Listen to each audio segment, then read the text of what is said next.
All right, guys, what's going on? Welcome back to your Everything College Football podcast. Spring practice is underway in Athens for the Georgia Bulldogs, and me and Nick here are going to break down everything regarding the 2023 season here for Georgia football. Some of the key headlines to monitor.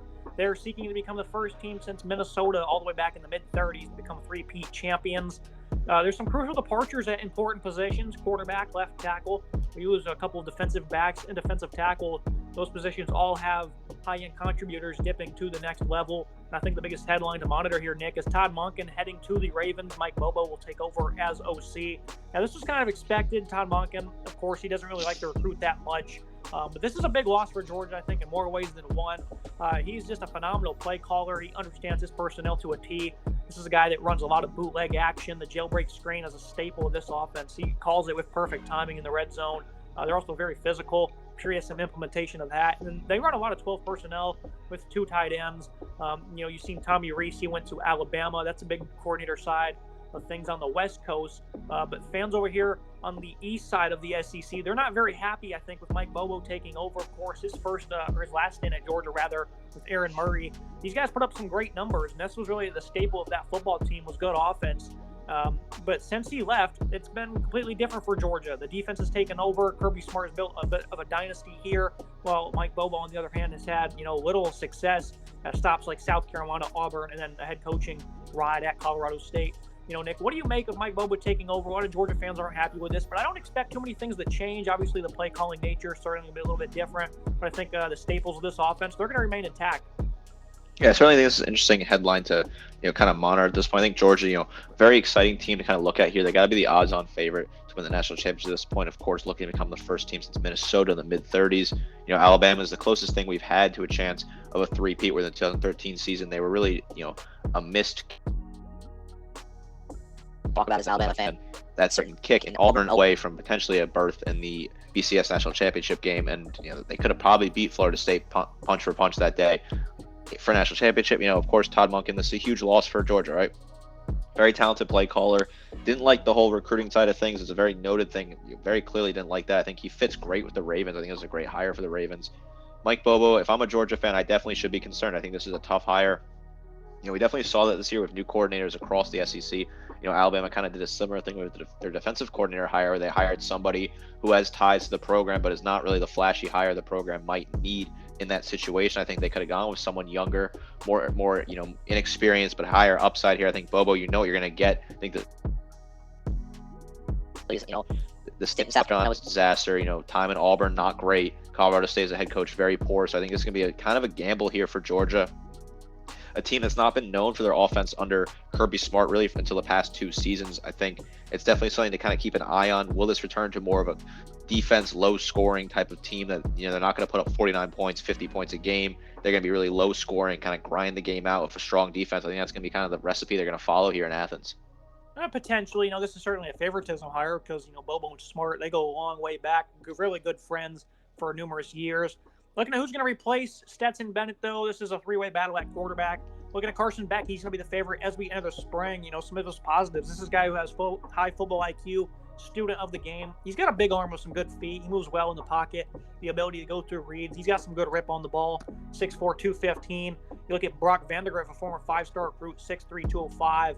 He's good vertically in terms of arm strength. He can make the short to intermediate throws with nice precision, and he's got some good mechanics as well, but he certainly has some negatives. This is a guy that really winds up when he throws the ball, especially deep. He doesn't exactly have a snappy release, but he is a confident player. I think he's got some good speed on scrambles, and he also has those skills as a runner. I think he can be really lethal in the pocket with a tightened up release, but his deep velocity wasn't exactly A+ coming out of high school, but I think this is a player that's been ready and waiting. I like the variety of arm angles he utilizes. This is certainly a guy who probably has the best arm, in this quarterback room, but I think Gunnar Stockton's going to creep in here, and I think he'll end the spring as the number 2, or potentially even the number 1. This is a confident guy who understands the system, accurate, knows how to attack the defense, quick release. He's a tight window thrower, nice attitude. This guy has plenty of arm vertically, a nice touch passer that also trusts his protection, 6'1", 210. In terms of quarterback, what are they going to do here, Nick? Because Kirby Smart, Mike Bobo, they have a tough decision to make here in replacing Stetson Bennett, who just did such a great job running Monken's offense. As an above-average game manager, really grew in his career. Now, they have three options here. Brock Vandegrift, I think, appears to be the odd man out, which is odd to say considering he's a former five-star.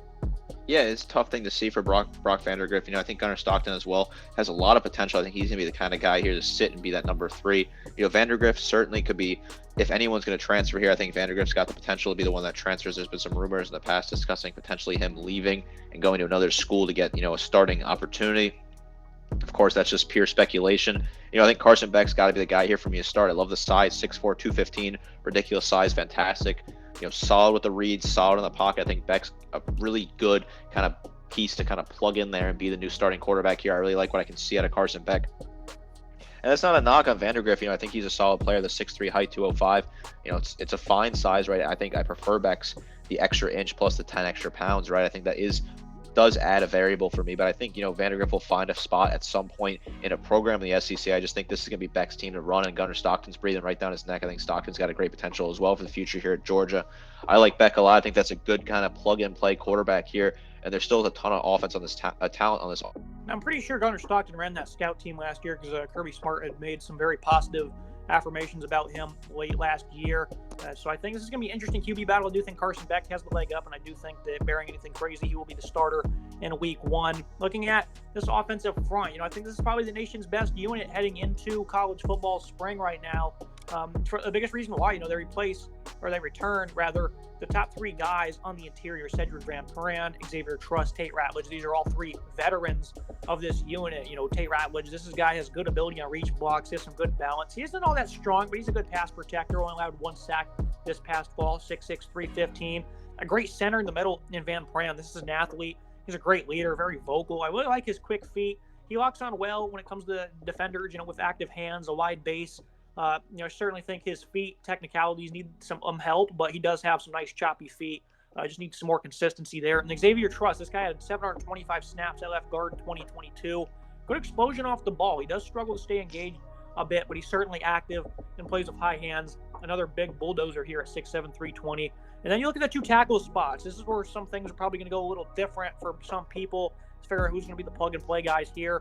I'm looking at Amarius Mims to take over at left tackle. Broderick Jones departs. This is a guy that has inconsistent hand placement, plays too high in pass protection, takes some bad angles, almost like he doesn't understand the assignments. But the positives, I think, certainly check out for this offense. Good lateral agility, does a good job of setting his feet and locking down in pass protection. Good punch. I like the length. I like the good wide base. 6'7", 330, a massive former 5-star who was, I believe he was briefly in the transfer portal before last year. He decided to return. And then looking on the other side, Ernest Green, he's also another high-end recruit.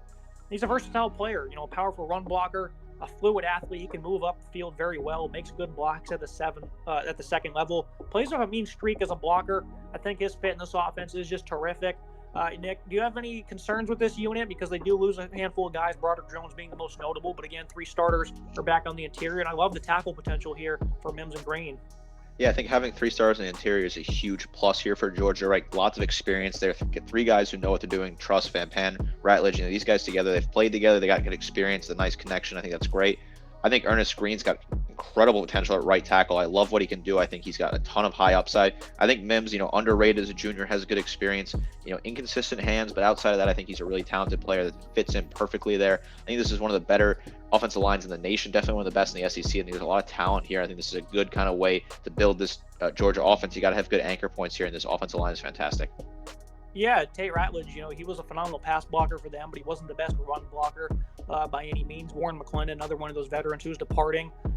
So I'm very happy with this unit. I definitely think that Mims, he's in for a big-time year in Green. He's got a lot of potential, a lot of room to grow, and these interior guys, I think they're really going to be big time for them as leaders, especially. Looking at this group of weapons, now I think this is a pretty deep running back room. Of course, Kenny McIntosh is going to depart, but Kendall Milton is back, had about 7 yards per carry last year. Branson Robinson was, lightly involved, only 68 attempts. And Dejon Edwards, 769 yards and 7 touchdowns. Coming into the last season, I thought they had the best running back room in America, and I think they probably still do. I mean, there's certainly some better duos out there, especially in the Big Ten, like Michigan and Ohio State.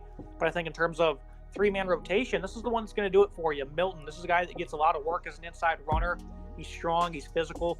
Isn't exactly elusive, but he has good explosiveness on the edge when they get him working outside. He only has solid speed, though, at 6'1", 220. Dejon Edwards, a one-cut downhill runner. Good strength for his size. He really slices through gaps very well. Some good pad level. He also isn't the most elusive guy. But, I mean, Georgia, these guys, they block on the ground very well. That's really what you need. Those guys are really good one cutters. They have some good strength as well. And then Branson Robinson, he's got a big, thick frame. Fits the scheme very well. He's a downhill power runner. Not very creative, though. He doesn't fit into his 5'10", 220-pound frame as good as Milton does. But I love this three-man rotation. This is, Georgia the last couple of years, they've done it better than anybody, keeping their backfield fresh, and it's not going to change this year, Nick. I agree. This is a solid backfield top to bottom. There's some serious talent here. Of course, losing a guy who's got a ton of production there up top will certainly be tough to replace in McIntosh, but I think they bring back what they need to see here. Dijon Edwards, Kendall Milton, I think these guys are both solid backs. Edwards, 769 yards on the ground last season. Milton, 592 yards on the ground. Robinson got some touches as well, 68 touches for him. This is a really strong three-headed monster here. I think there's a lot of potential to kind of spread the wealth on the ground here. You got three guys who can consistently pick up yardage in tough situations, heavy hitters that can really hit the ground running. Look at Milton, 6.9 yards per carry is a super impressive number. Robinson, again, he has the 68 attempts. So this is not like one of these guys is significantly less. Above 60 attempts, they have experience running the ball, which I think is a really good thing to have and great balance when you're looking at trying to build an offense like this. I think this is a real great opportunity for Georgia here to ground and pound the ball, especially early on. If Carson Beck's a starting quarterback, he doesn't feel totally comfortable, you find a way to get him comfortable in the situation by letting this offense kind of run on the ground and build up from there. And this is one thing I said last year about this running game. They don't seem to ground and pound as much as they probably could, which, they don't have to. Back-to-back national champions, it's obviously not hampered them by any means. They only averaged 37 attempts per game last year. I think if you added about 4 or 5 more onto that per game, that would do a lot of damage to these opposing defenses. I still think this running game, despite 200-plus yards this past season, there's still a lot they're leaving on the table. And that's not an insult by any means, because they're very efficient, over 5.5 yards per carry this past season. Basically what I'm saying is they have such great balance, they don't have to ground and pound as much as they certainly could. And I think that's part of the plan here, is keeping this backfield fresh by not, completely using your backs, because McIntosh had 150 carries last year. Edwards was the next best with 140. Everyone else was under 90. So they certainly get this backfield going, and they have a lot of rotational help. Love that. I think the best part of this offense is probably going to be the versatility. They now have a pass catcher. They added some big-time weapons in Ra Thomas and Dominic Lovett from, the same conference, the SEC. Thomas from Mississippi State, Dominic Lovett from Missouri. He was arrested in January. The felony was dropped. Looks like everything's going to be good for Thomas. This is a physical wide receiver. Wins outside as an X. He's a great at contested catches. I love the focus, 6'2", 200. He's got good speed and ability after the catch. He rarely seems to separate with ease, though. He does have the occasional focus drop. This is a guy, again, he's great downfield. Defender in his face. It doesn't bother him. Dominic Lovett, he's great at winning us inside. For the Tigers, he was phenomenal with his speed, mainly a slot guy, but he can line up in a variety of spots for the Bulldogs. Elite hands, Nick. 0 drops this past season for him. He has a quick jab step at the start of his route that really allows him to get open. This guy's quick feet. He just blows past defenders, 5'10", 187. You also throw in a guy like Arian Smith, elite speed. Seems to be made of glass, though. He's always hurt. He'll be hurt for a couple weeks at a time. He'll show up and make a big 50-yard reception downfield out of nowhere. You won't be expecting it. That seems to be the theme with Smith in his career at Georgia. And I think Brock Bowers, of course, how can you not talk about him? This is an elite athlete at 6'4", 230. He just has great breakaway speed. He always, on the end around, he just seems to be pulling away from defenders when they pull that out. They get him involved in that jailbreak screen also. He's effective as a blocker and as a pass catcher. He gets up the seam in a hurry, great concentration, strong hands, the ability to leap, overthrown balls and make contested catches. He's just phenomenal. He's more than a willing blocker also. Not really any negatives you can say about this guy. He was probably the top player in college football. He'd probably be a top 10 draft pick, Nick, in next month's draft if he was eligible. I think the biggest point I want to make with this offense, though, is I think that these guys that they added, along with the running game they have, man coverage is going to be absolutely deadly for this offense, because you got a jump ball guy in Thomas. Now Bowers, who's going to cover him? And then Lovett. This guy's so elite with his speed and quickness. And then the running game, of course, that's a big man beater we've seen over college football. That's really, even in football as a whole, running the ball effectively against man coverage is very effective. And this is something I think Georgia's going to look to do periodically throughout the year. I don't see how anyone's going to cover him. I agree. This is a matchup nightmare, this Georgia offense. Brock Bowers is one of the best players in the nation, not just a position in general, right? Full stop, one of the best players on offense in the nation. I totally agree. If he was draft eligible, he'd be a top 10 pick right now. I think there's just too much talent. I absolutely love what I see in Brock Bowers. How do you cover this guy? He can hit you on the ground, he hit you through the air, whatever it is, Brock Bowers can do it. He is ridiculously talented, and having a weapon like that is just such a nice thing to have when you're building an offense like you have here at Georgia.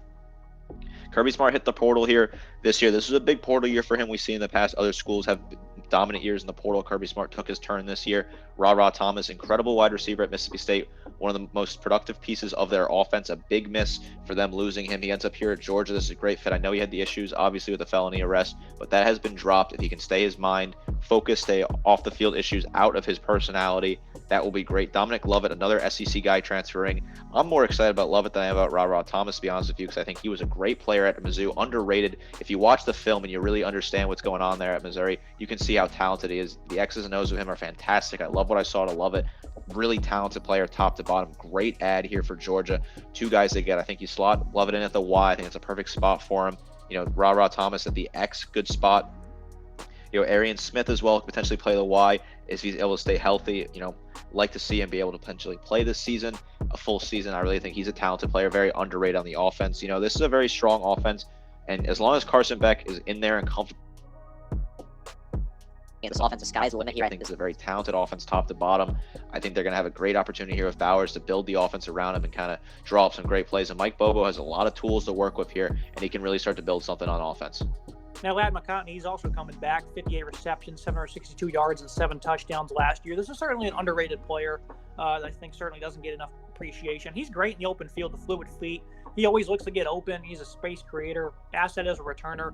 I just think he does such a great job at fitting into the zone. Not maybe a player that's going to play on Sundays, but this is a guy that's certainly beneficial to this offense.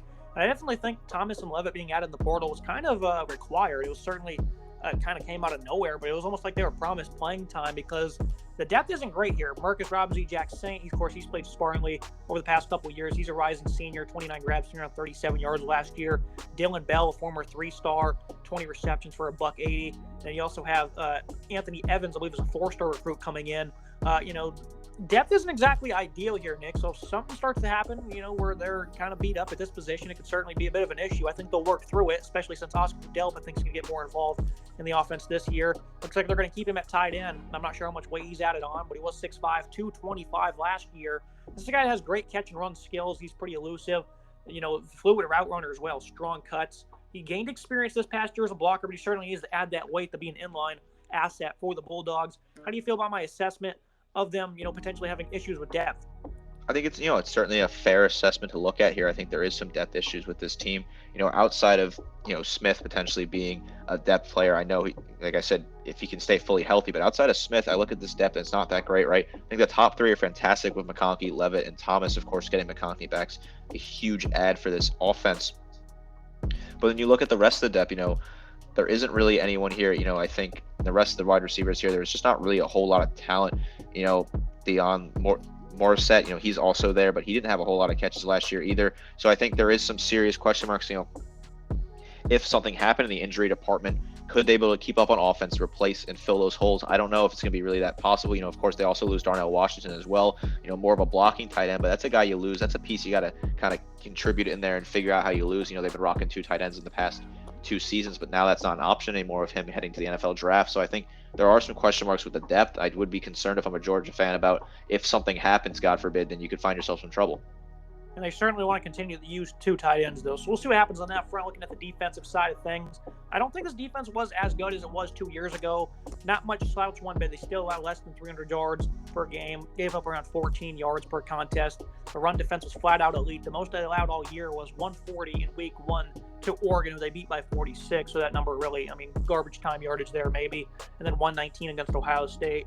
And, they all year long, they're completely flawless. Only allowed over 100 yards 4 times, and that was barely any. So 2.8 yards per attempt allowed. The 7 touchdowns was certainly a little bit more. They allowed 1 touchdown on the ground the last 3 or 4 weeks, that is, which that's something you certainly don't see. This team does not give up anything on the ground ever. But Jalen Carter's gone now. That was a big body for them in the middle that was playing with a high motor, great hands, just so much skill and power in the middle that is now gone. But I'm a big fan of these guys that are going to be stepping up. Nazir Stackhouse, this is a guy who certainly needs to improve his gas tank. It leads to poor effort at times from him. But he has a good shoulder lean. He slices through gaps. He upends the offensive line at the point of attack, contact in the hole, 6'3", 320. Bear Alexander, encouraging quickness related to his size of 6'3", 305. A respectable pursuit.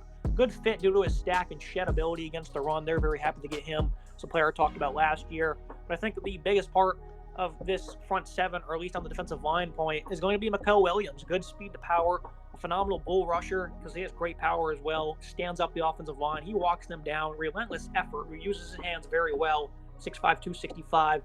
He went against, I believe it was Paris Johnson in the bowl against Ohio State, and he got right around him for a sack. That was one of the top highlights of this past off season. He's going to have a lot of enhanced reps this year. This is a guy that has good length too, though, Nick. Explosive first step. Great pursuit for his size also. He can line up on the interior and make plays with, the bull rush and the power. This is a guy who's probably going to likely be a primarily edge player, and they certainly need it because this pass rush last year was really not that good. And I talked about it throughout the year. Last season, we were making our previews. They only ended the year with 35 sacks. And of course, I really wasn't that worried about it because the way they utilized this defense. And what did they end up doing? They had 5 against TCU, 4 each against LSU and Ohio State. 3 of the most important games of the year. The pass rush came alive. And then they had a team high 6 against Tennessee. So even though we made points about this pass rush due to the lack of edge presence, they were going to find it one way or another. And, using the quarterback screen is usually one of those ways they found it. But I think this is certainly still an issue for Georgia, the lack of edge presence. Once again, that's not a knock on them at all because they will get theirs. That's something we acknowledged many times throughout last year. But Nolan Smith is gone. Of course, Jalen Carter on the interior is not there. I'm not very impressed with this pass rush, Nick, because Chaz Chambliss, I watched him against Darnell Wright. He ran straight at him 20 times with no plan. He's just not very good. Mikel Williams, he can't do everything, and the health of Marvin Jones Jr., a long athletic pass rusher, is certainly in question. Yeah, I agree. This is a front seven that has some more question marks than answers. This is Georgia after all, right? So Kirby Smart is going to reload. There's going to be a lot of talent they bring in and out. They're going to find some pieces and some guys are going to step up, right? But I think this front seven, they got to get after the quarterback this year. We have to see if they can do that early on. I've been concerned with the sack numbers recently, and this is certainly something that worries me. Like Mikel Williams, I think he's a really talented player. I'd like to see him get after the quarterback a lot this year. I think he's got to be the guy to step up there on the edge. I think he's got the best potential here. I think I want to see Smail Mundon step up. I want to see Dumas Johnson step up as well and get after the quarterback. These are guys that I need to see a little bit more out of. Johnson had 4 sacks last year. Mundon only had 1. I'd like to see him get after the quarterback potentially this year and add up some numbers. Nazir Stackhouse, he's got to find that conditioning to be able to play, 3 downs. He gets gassed really easily and just kind of finds himself in a position where he's not ready to help the team in certain situations. He is a big guy in the middle, right? I love the size there, but I want to see him be able to kind of get comfortable with producing on 3 downs potentially in most situations because it really hurts when you have a player like that who's really talented, but you just cannot get the full production out of him. I think Kirby Smart's going to make a highlight on a point to try and make sure that is something they work on this season during practice. They got to get after the quarterback this year. I think that's a big key to success here for Georgia, especially when they play those tougher teams like Alabama, Tennessee. You got to be able to get after the quarterback and put the quarterback under pressure. We saw it against Tennessee this past season. They got to do something similar like that to compete against these bigger dogs in the SEC. And guys like Marvin Jones Jr., these are high-end athletes. This was a 5-star coming out of high school. He has an elite first step. And the 2 guys you alluded to in the middle, Jamon Dumas Johnson, Smail Mundon, these are 2 inside linebackers. I think we're certainly trying to find their footing last year as leaders in the middle for Georgia. And I think their utilization on blitzes might have to be incorporated a little bit more if this edge starts to give back a little bit. The interior D-line, not worried about them at all. They have 2 seniors, Zion Logue and Warren Brinson. They're going to be part of that second unit. So that's not going to be an issue for them one bit, I don't believe. Dumas Johnson, though, this is a phenomenal player. Good play recognition. The sideline pursuit and speed is just phenomenal. Great explosion. He lacks physicality as a pass rusher, though. He is a good leader, and he does have good timing on delayed blitz. But I certainly didn't see much physicality when he was going after the quarterback. So that's certainly something, if they have to utilize, something to watch. Then Smail Mundon, this guy gets downfield in a hurry. He's a good tackler. He's quite athletic in coverage. He is a thinner frame guy, but he still is 6'3", 220. I think he's certainly going to be an asset as the year goes on. So I'm very excited for the growth potential of this front seven.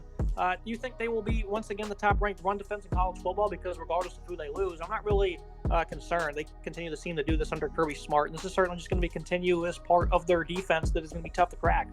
Yeah, if they're not 1, they're going to be 2 or 3 in the country. I think this run defense will be very talented. I like the linebackers a lot here. I know I talked about them a second ago, and I talked about as well, but I think Dumas Johnson and Mundon are very talented linebackers. I think this is going to be a good front seven. They're going to be able to plug the holes quickly. You're not going to be able to run over Georgia this year at all. As per usual, this is going to be a good Georgia defense against the run. I really like the talent they have here. Now looking at the secondary, I'll be the first to admit I was wrong when they played Tennessee. I figured that this secondary was going to be in trouble against the Volunteers. I wanted to go ahead and, double down when it came to the LSU and Ohio State games. Not to say I was proven right when discussing this secondary. All the way back to when they played Alabama in the SEC title game 2 years ago, I said that they're going to lose that game because I did not feel the secondary would do very well when the defensive line was not doing the heavy lifting for them. They got absolutely throttled that day. Bryce Young mocked up the Heisman in Atlanta. And I certainly think this is a unit that's certainly, a little sketchy. Keely Ringo, Christopher Smith, they depart. Ringo was, he didn't really exactly have the season we expected. He still projects to be a very good pro player due to his, abilities and size. And Chris Smith, the leader at safety. Malachi Starks, this is a guy who's really expected to take a big step this season. The former 5-star had 68 tackles, 7 pass breakups, 2 picks this past year. And this is a guy they're really going to lean on. He's an acrobatic athlete, great stopper of the run. He's a student of the game. He often had coverage busts, though, so I certainly think those are going to be cleaned up this upcoming year. Poor angles as a tackler was something that he certainly had problems with. He is a great tackler overall, though. Just certainly needs to clean up some of those negatives in his game. This is a guy who gets downhill in a hurry, though. Versatility, I think, is important with him. They line him up all over, especially in the box. He allowed almost 600 yards in coverage, though, but he does have those ball skills. So Starks, is a 5-star playing in the SEC. I think he did as good as he could ask for in the back end. Kamari Lassiter, this is a guy with quick feet. He mirrors opposing wide receivers. LSU made almost no plays on his side of the ball, or on the field, rather. He has some great speed. He, at times, gives up too much ground on his back pedal, but I think this is a guy that certainly is going to impress some people this year. And then Dalen Everett on the other side, he's probably going to be the other starting corner. He feels routes pretty well. He's great in press. He's a physical guy with his hands. He's aggressive at the catch point. He can shed blocks against the run. He's also a 4.4 40 guy, so he's got plenty of speed. And before we talk about Javon Bullard, Nick, this is a secondary that they really struggled. The reason I picked them to lose to Ohio State was because of how they performed against the Tigers. And, I said going into that LSU game, they're not going to win this game, but we're going to get a good read on this pass defense going against a very talented group of pass catchers for the Tigers, and they failed the test, and they should have lost to Ohio State because of it. I agree. The secondary leaves a lot to be desired. I think this is something they're going to be working on. There's a lot of room for improvement. They should have lost that game against Ohio State because the secondary really let them down. I think they got very lucky in the end there. A couple of things went their ways. A certain wide receiver missed some of the game with an injury, so I think that really went their way. But this is a tough thing to fill. Keely Ringo definitely disappointed me at points this season, but it's still tough shoes to fill. Malachi Starks, I need to see big things out of him this year. Got to step up here for me. I think Malachi Starks needs to make that improvement. We saw it in flashes, but he's got to take a big step up this year. Bullard, I love what he can do. Solid player. I'm excited to see him back here for this Georgia secondary, but I just need to see more of these younger guys that are stepping up. There's some sophomores here that are going to be getting significant player time, some juniors as well, who have not played a whole lot. This is a secondary that's getting revamped a little bit.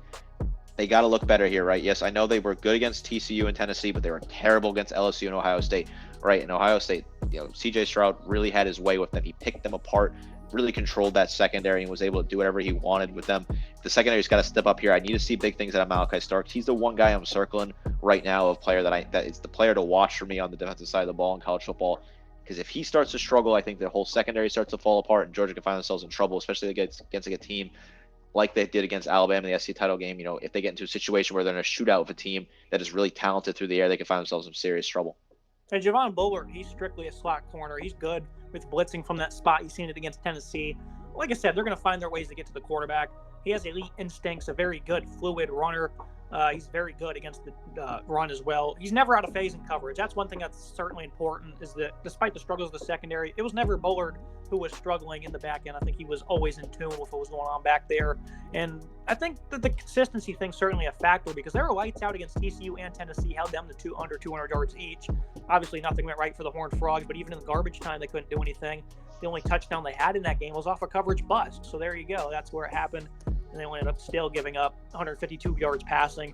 They were eating the TCU Horned Frogs up that day, Nick. But the Tennessee game was certainly impressive, because they played a lot of man coverage in that one, and Kirby Smart had said it to his guys. He's like, look, if you guys don't hold up in man, we're going to lose. And what do you know? They answered the call very well, and they won that game. So I think, top to bottom, what are you looking for this defense? What do you want to learn this spring at least? Because I think they're going to be fine in the front seven. I do want to see who's going to be the guys who certainly step up in the secondary. But top to bottom, this defense, they're going to be elite. They have great depth. They're loaded with talent. But I think, what is the biggest thing you want to learn, though? Yeah, I definitely want to see where the pressure is coming from the edge, right? That's the big key for me here. Can they get after the quarterback this year? I want to see where the pressure comes from the edge. I like what they have in the front seven. I think these are some solid guys. My two big question marks. Is Stackhouse able to play 3 downs? Does he have the energy to keep up with a full-pace game and be able to keep that emphasis on, keep that motor running 24/7? And can they get off the edge and get after the quarterback? Who is going to be getting the sacks this year? Are the linebackers going to step up, make some pressure on the stacks? Is Mikael Williams going to be the guy that gets the sacks and leads, potentially hits that double-digit mark? I really want to see where that stuff's going to come from. Yeah, I definitely think Michael Williams and Malachi Starks, 2 5-stars from the same class, are going to lead the charge for the Bulldogs this year. Looking at this schedule, of course, we're not going to make any predictions for a couple of months. We're looking at it first glance, Nick. I'm seeing 12-0. I'm not sure if that's disrespecting the opponents or giving that much respect to Georgia, because this is just not a good schedule. The first 4 games are all at home. Maybe South Carolina could be interesting. We said that last year, though, and quickly, 2 weeks into the year, we switched up our predictions big time. At Auburn, I think with Hugh Freeze, that could be a very interesting game, especially early in September. Maybe Devin Leary in Kentucky. Maybe those boys and Mark Stoops can have something for them. More than likely not.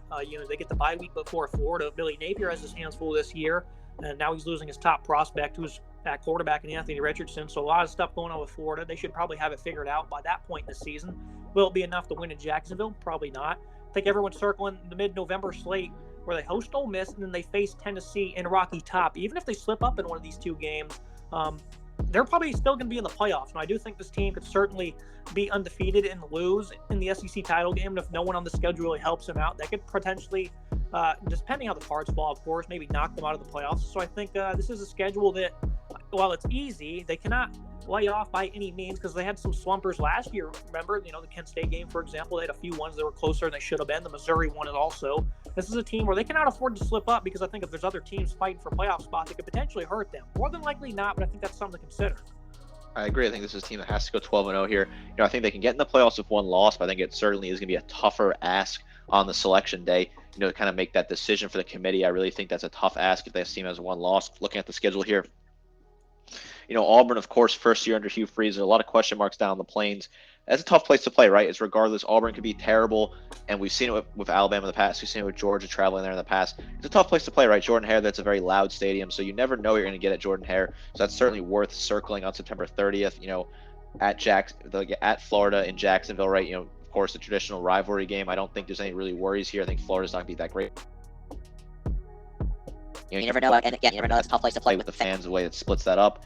At Tennessee, Tennessee have a ton of question marks for me, so I really don't think that's going to be one that's a total concern here. Of course, Neyland is a tough place to play. Again, I keep saying that, but the schedule top to bottom of the non-conference, it's garbage, right? UT Martin, Ball State, UAB, this is not a good non-conference. There's really nothing to see here. And when you compare the schedules, pound for pound, if it comes down to it, comparing a 1-loss Georgia to a 1-loss potentially Alabama, who has played at A&M, at home to Texas, stuff like that. When you compare those schedules, I think you're going to want to favor a team like Alabama that's played a tougher schedule. Certainly, going out and being risky hosting a team like Texas. I know it's not entirely Georgia's fault. I know they were trying to host Oklahoma at some point, or travel to Oklahoma, and that kind of fell apart due to the conference joining, and the Texas one stayed with Alabama.